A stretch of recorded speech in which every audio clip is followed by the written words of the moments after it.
नमस्कार मित्रों, क्या आपने कभी सोचा है कि हम जब भी लंबी यात्रा पर निकलते हैं तो हमें हर कुछ किलोमीटर पर टोल प्लाजा क्यों मिलता है। हम लगातार टोल टैक्स देते हैं परंतु सड़कों की स्थिति कई जगहों बेहद खराब रहती है। आखिर यह टोल व्यवस्था क्यों है? फास्टैग क्या बदलाव लेकर आया और क्या महंगी परियोजनाएं वाकई जनता को लाभ पहुंचा रही है या सिर्फ हमारे ऊपर अतिरिक्त बोझ डाल रही है? आज हम इन सभी प्रश्नों का उत्तर समझेंगे। भारत में राष्ट्रीय राजमार्गों का जाल लगभग 1.4 लाख किलोमीटर से अधिक फैला हुआ है। इतने बड़े नेटवर्क का निर्माण रखरखाव करना एक बहुत बड़ी चुनौती है। टोल टैक्स का मुख्य उद्देश्य होता है सड़क बनाने में लगी लागत और बैज को वसूल करना तथा भविष्य में सड़क की मरम्मत और रखरखाव के लिए धन जुटाना। सरल शब्दों में कहे तो हमसे वसूला गया टोल सीधे उस कंपनी या संस्था तक पहुंचता है जिसने सड़क बनाई है ताकि उनका निवेश वापस हो सके और सड़कें लगातार बेहतर स्थिति में बनी रहे। 1956 में नेशनल हाईवे एक्ट के तहत रोड बनाए जाते थे। 1995 में national highway authority of India establish हुआ। 2000 में BOT, PPT, public private partnership जैसे मॉडल के ऊपर टोल प्लाजा बनते थे। फिर इसी टोल प्लाजा के ऊपर बहुत लंबी लाइनें लग रही और फिर बहुत ज्यादा ट्रैफिक को रोकने के लिए फास्टैग को लेके आना पड़ा और फास्टैग 2021 को स्टार्ट हुआ। तो दोस्तों पूरे देश में लगभग 1600 to 1800 टोल प्लाजा है। तो देखते हैं हम टॉप 9 स्टेट में कितने टोल प्लाजा है, कौन से स्टेट में कितने टोल प्लाजा है। राजस्थान में 143 टोल है, उत्तर प्रदेश में 190 टोल है, मध्य प्रदेश में 98 टोल है, महाराष्ट्र में 88 टोल है, आंध्र प्रदेश में 77 है, तमिलनाडु में 73 है, गुजरात में 55 है, बिहार में 34 है, वेस्ट बंगाल में 31। अब प्रश्न ये उठता है कि यदि हम लगातार टोल टैक्स दे रहे हैं तो सड़कों की स्थिति बेहतरीन क्यों नहीं है। इसका एक उदाहरण है मुंबई से गोवा महामार्ग। इस राजमार्ग पर दशकों से काम चल रहा है। बारिश आते ही सड़क टूट जाती है, गड्ढे बन जाते हैं और यात्रा बेहद कष्टदायक हो जाती है। या फिर भ्रष्टाचार, देरी और गुणवत्ता में कमी साफ दिखाई देती है। जनता पैसे तो देती है परंतु उसके बदले में सुगम यात्रा की सुविधा हमेशा नहीं मिलती है। अभी हम देखेंगे सबसे ज्यादा कमाई करने वाला टोल प्लाजा इंडिया में जो हाई रेवेन्यू कमाता है। सबसे पहला आता है Delhi Gurgaon expressway, Sirhaul toll plaza. रोज 3.5 से 4 लाख व्हीकल उसको पास करती है। सालाना 1000 करोड़ से भी ज्यादा कमाई करते हैं। ये एशिया का हाईएस्ट रेवेन्यू टोल प्लाजा है। सेकंड है मुंबई पुणे एक्सप्रेसवे, कोल्हापुर और तलेगांव के बीच में है। रोजाना 1.5 लाख व्हीकल्स पास ये टोल को पास करती है। सालाना 800 से 900 करोड़ रुपए का इनकम जनरेट करती है। थर्ड में है यमुना एक्सप्रेस टोल, वह ग्रेटर नोएडा और आगरा के बीच में रोजाना 1 लाख से ज्यादा व्हीकल इसको पास करती है। इसका भी 600 से 700 करोड़ तक का सालाना इनकम है। टोल की सबसे महंगी लेन कौन सी है दोस्तों? कुछ प्राइवेट एक्सप्रेसवे जैसे मुंबई पुणे एक्सप्रेसवे और यमुना एक्सप्रेसवे पर एक सिंगल कार को 300 या 400 रुपए का टोल लगता है। ये बहुत बड़ा इंफ्रास्ट्रक्चर रोड का जब बनता है या रोड को बहुत ज्यादा लागत लगाते वक्त बनाना पड़ता है तब ये बहुत महंगी टोल बन जाती है। एक बड़ा टोल प्लाजा 50 लाख तक का रोजाना कमाई करता है। पूरे भारत में सभी टोल मिला के रोजाना approximately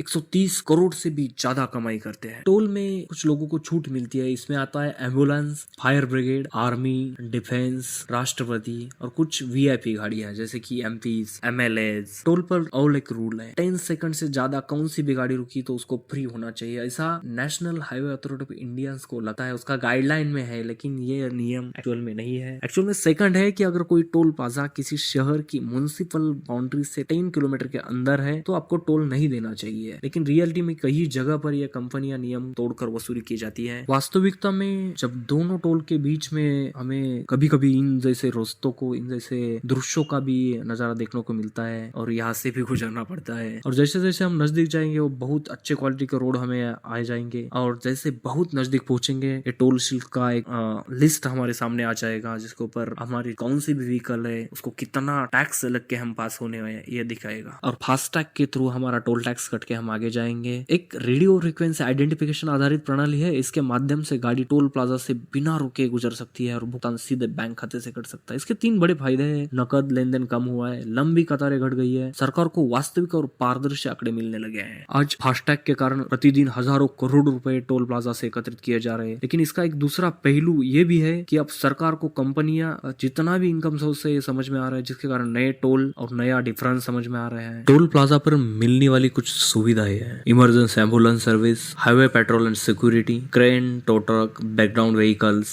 toilet restroom facility, drinking water, CCTV surveillance, information board, helpline service and complaint box. महंगी परियोजनाएं और बढ़ता टोल। दूसरी ओर कुछ परियोजनाएं ऐसी है जिन पर हजारों करोड़ रुपए खर्च किए जा रहे हैं। समृद्धि महामार्ग, नागपुर से मुंबई जोड़ने वाला ये एक्सप्रेसवे लगभग 701 किलोमीटर लंबा है है और इसकी लागत 55,000 करोड़ रुपए से अधिक है। इतनी बड़ी राशि की भरपाई के लिए टोल स्वाभाविक रूप से ऊंची रखी है। सेकंड है मुंबई कोस्टल रोड। समुद्र किनारे बनने वाली यह सड़क देश की सबसे महंगी परियोजना में से एक है। यह अत्याधुनिक तकनीक, सुरंगें और पर्यावरणीय संरक्षण पर विशेष खर्च किया जा रहा है, लेकिन उसकी ऊंची लागत असर बहुत बड़ा होने वाला है। इसका मतलब यह है कि जैसे जैसे सड़कें आधुनिक बनेगी वैसा टोल टैक्स भी बढ़ेगा। जैसे कि समृद्धि हाईवे का जिक्र किया था हमने, उसका सेकंड नेम है हिंदू हृदय सम्राट बाला साहेब ठाकरे महामार्ग। एक्सप्रेसवे 2 है। इसका इंफ्रास्ट्रक्चर बहुत बेहतरीन बनाया गया है। 120 मीटर लंबे वाइड कॉरिडोर बनाए गए हैं। उसके ऊपर इको फ्रेंडली डिजाइन, उसके ऊपर 11 लाख से भी ज्यादा ट्री प्लांट किए गए हैं। पर्यावरण और पशु मार्ग उसके ऊपर एक महत्वपूर्ण पहलू है। Animal crossing corridor. सड़क निर्माण से केवल मनुष्य को सुविधा नहीं मिलती बल्कि पर्यावरण और वन्य जीवों पर भी असर पड़ता है। समृद्धि महामार्ग पर विशेष रूप से जंगली जानवरों के लिए अंडरपास और ओवरपास बनाए गए हैं। इसमें वाघ, तेंदुआ, हिरन और अन्य प्रजातियों सुरक्षित रूप से सड़क पार कर सकती है। यह परियोजना पर्यावरण रक्षक के लिए बहुत आवश्यक है, लेकिन इनसे लागत और भी बढ़ जाती है। लेकिन पर्यावरण पूरक ये बहुत अच्छा स्टेप्स है। कभी कभी हम फॉरेस्ट से रास्ता क्रॉस करते समय एक कॉजन world wide corridor, drive with care, next 70 kilometre, 30 kilometre ऐसा एक बोर्ड हमें, साइन बोर्ड हमें नजर आता है। और उस फॉरेस्ट से गुजरते वक्त बहुत सारे एनिमल रोड को क्रॉस करते वक्त देखते हैं हम। तो दोस्तों ये रोड को जितने भी एनिमल डेथ होते हैं रोड के ऊपर या एनिमल से जितने भी रोड एक्सीडेंट होते हैं उसको मिनिमाइज करने के लिए ये रोड कॉरिडोर बनाए गए हैं। कुछ एनिमल रोड एक्सीडेंट हम देखेंगे। गोवा रीजन में 2024-25 में 582 एनिमल की डेथ हुई है। होसूर फॉरेस्ट में 34 की हुई है। अमरावती डिस्ट्रिक्ट में 336 की हुई है। असोला बाटी में 10 लेफोर्ट्स की डेथ हुई है। चेन्नई में 499 इंसिडेंट हुए हैं। इन सभी इंसिडेंट का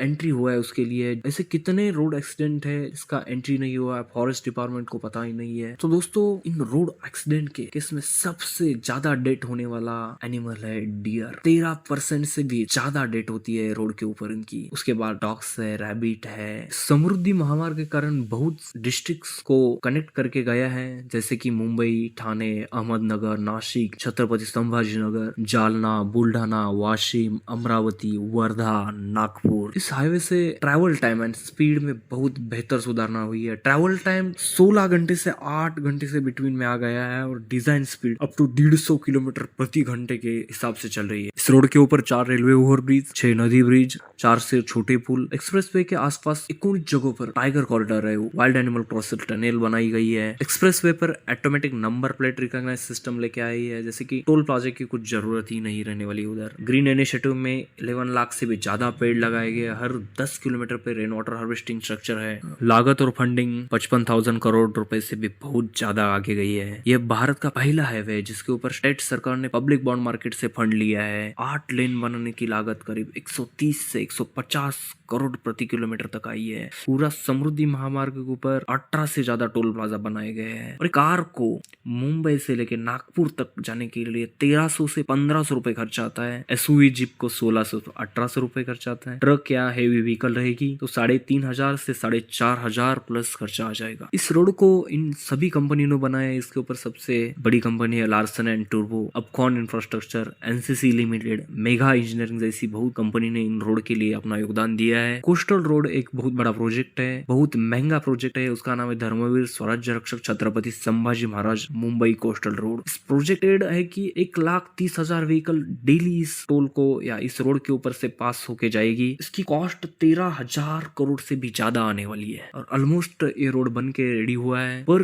किलोमीटर की लागत 1200 करोड़ से भी ज्यादा गई है इनकी। दोस्तों ये देखते हैं हम कि बहुत ज्यादा कॉस्ट आ जाती है अभी जो रोड बन रहे हैं, क्योंकि रोड का इंफ्रास्ट्रक्चर बहुत हेवी क्वालिटी के बन रहे हैं, बहुत लंबे बन रहे हैं, बहुत बड़े बड़े लेन के बन रहे हैं। लेकिन दोस्तों ये टोल कितने वर्ष तक वसूला जाता है? नियम यह कहता है कि टोल वसूली तब तक जारी रहती है जब तक निर्माण की पूरी लागत, उस पर लगा बैज वापस न मिल जाए। लेकिन यह समस्या यह है कि कई परियोजनाएं पब्लिक प्राइवेट पार्टनरशिप मॉडल पर चलती है। इसमें कंपनियों को लंबे समय का अनुबंध दिया जाता है, कभी 20 साल, कभी 30 साल, कई बार 50 साल तक यह चलता है। इसका अर्थ यह है कि भले ही लागत वसूल पूरी हो चुकी है, जनता को कई दशकों तक टोल चुकाना पड़ सकता है। तो इन सभी में राष्ट्रीय राजमार्ग प्राधिकरण टोल व्यवस्था को नियंत्रित करता है। नेशनल हाईवे अथॉरिटी का इसमें क्या भूमिका है। यह तय करता है कि सड़क पर कितना टोल लगेगा, टोल की अवधि कितनी होगी, सड़क का रखरखाव किसके जिम्मे में होगा। लेकिन व्यवहार में हम देखते हैं कई बार निगरानी की कमी के कारण जनता को सुविधा पूरी तरह नहीं मिलती, सड़कें समय पर मरम्मत नहीं होती और टोल की दरें बढ़ती रहती है। तो मित्रों, सारांश यह है कि टोल टैक्स भारत की सड़क व्यवस्था को अनिवार्य है, सड़क व्यवस्था के लिए अनिवार्य है। इसके बिना इतनी बड़ी सड़क परियोजना बन पाना लगभग असंभव है। परंतु असली सवाल यह है, क्या जनता के उसके पैसों का पूरा मूल्य मिल रहा है या सड़कें वास्तव में विश्व स्तरीय है? क्या वो टोल की अवधि या जो टोल का टैक्स है वो न्याय संगत है या नहीं है? फास्टैग से निश्चित रूप से पारदर्शिकता, आधुनिकता लाई है, परंतु जवाबदेही अभी भी सबसे बड़ी चुनौती है। धीरे धीरे इन सभी सिस्टम में चेंज होता रहेगा और रोड इंफ्रास्ट्रक्चर बहुत अच्छी क्वालिटी के आम नागरिकों के लिए बनना बहुत जरूरी है। और आने वाले समय में नो नीड टू पे टोल सिस्टम आने वाला है। आप सभी को पता है 15 अगस्त के बाद गवर्नमेंट ने एक नया नोटिस जारी किया है, जिसके अंदर एक पास के थ्रू हर एक व्हीकल को 200 से ज्यादा टोल की यात्रा फ्री में है। लेकिन इस 200 यात्रा खत्म होने के बाद वो पास उस व्हीकल को नहीं मिलने वाला है। उसके बाद 1 साल तक उस व्हीकल को इंतजार करना पड़ेगा, फिर दूसरा पास मिलेगा। तब तक आपको जो रेगुलर पे टैक्स है उसको पेड करना होगा। सेकंड में दोस्तों, हम अगले वीडियो में हम देखेंगे भारतमाला प्रोजेक्ट, जो 77,000 किलोमीटर की लंबा रोड इंफ्रास्ट्रक्चर है, उसके बारे में देखेंगे। ये रोड भारत में कौन से कोने में बन रहे हैं और कितने परसेंटेज अब तक बन चुके हैं, इसके बारे में देखेंगे। तब तक आप हमारे साथ जुड़े रहेंगे। Thank you.